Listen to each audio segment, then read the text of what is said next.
Hello, boys and girls. I'm your Peter Pan storyteller, and I'm going to tell you a story about a tortoise and a hare who brags about how fast he can run.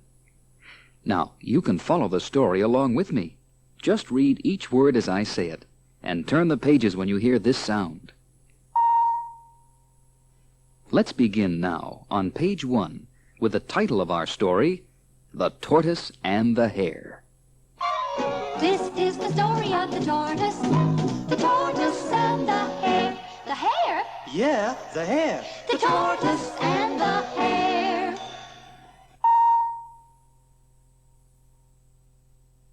Once upon a time, there was a tortoise named Toby. How do you do? And a hare named Hippie. Hi, all.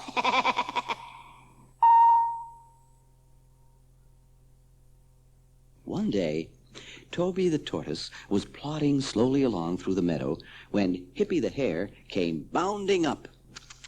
Toby, how you ever gonna get anywhere? You're the slowest turtle. I am a tortoise. Tortoise, turtle, what's the difference? A tortoise is a turtle that lives on the land. Turtle, schmurtle, tortoise, schmorters. Any way you call it, you're so slow, if you walked any slower, you'd be going backwards. Compared to you, a snail is the king of speed, and molasses is the fastest thing on earth.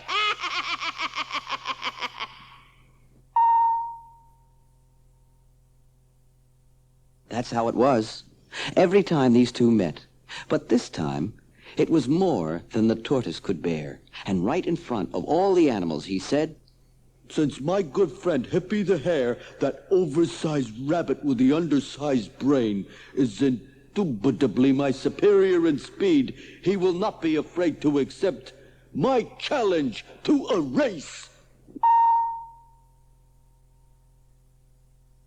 What? You?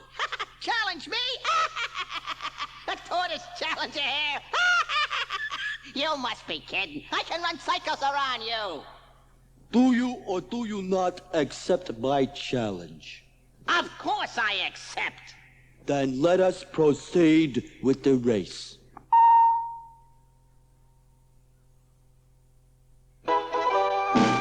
The course was agreed upon by the animals of the forest who had gathered around, and the fox was chosen as judge. A hush fell over the crowd as the two contestants braced themselves at the starting line.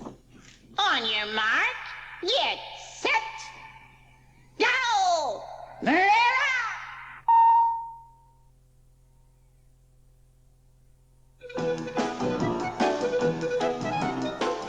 Almost before you could say scat, the hare was out of sight, while the tortoise plodded along at his usual slow pace.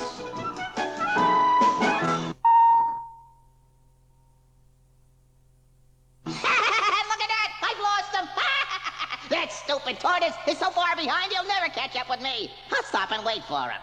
He waited for a long time, but then he began to get sleepy. Ah, boy, that old Toby, he'll never get here. I got plenty of time, and I think I'll just lay me down and take a quick nap while I'm waiting. I'll finish the race later, when it's cooler.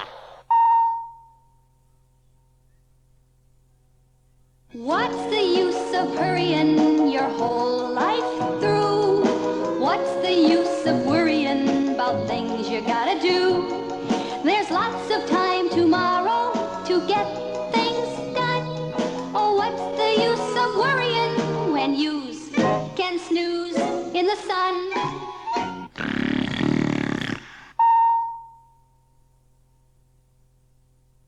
But the tortoise wasn't snoozing in the sun. He kept plodding stubbornly along, never stopping for an instant. Up hills, down gullies, on and on he went. Suddenly, as he came to the last turn in the road, he spied Hippie the hare a scant 100 yards from the finish line.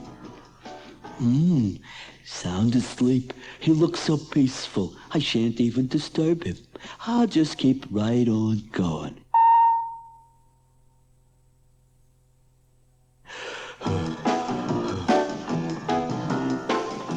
And all the animals gathered around the finish line. They could hardly believe their eyes as they saw the tortoise about to cross the line, the winner of the race. The sound of the cheering startled the sleeping hare, and he awoke with a start. What's that? Oh, my goodness. Oh, no. It's the tortoise crossing the finish line. Oh, no. Oh, me. Oh, my. Oh, no. Too late, he realized what had happened, and he crept off into the woods alone and ashamed, but much wiser for having learned an important lesson. Slow and steady wins the race. Slow and steady wins the race. If you wanna be somebody and get someplace, remember What? slow and steady wins the race. And that's the moral of the story we love, the tortoise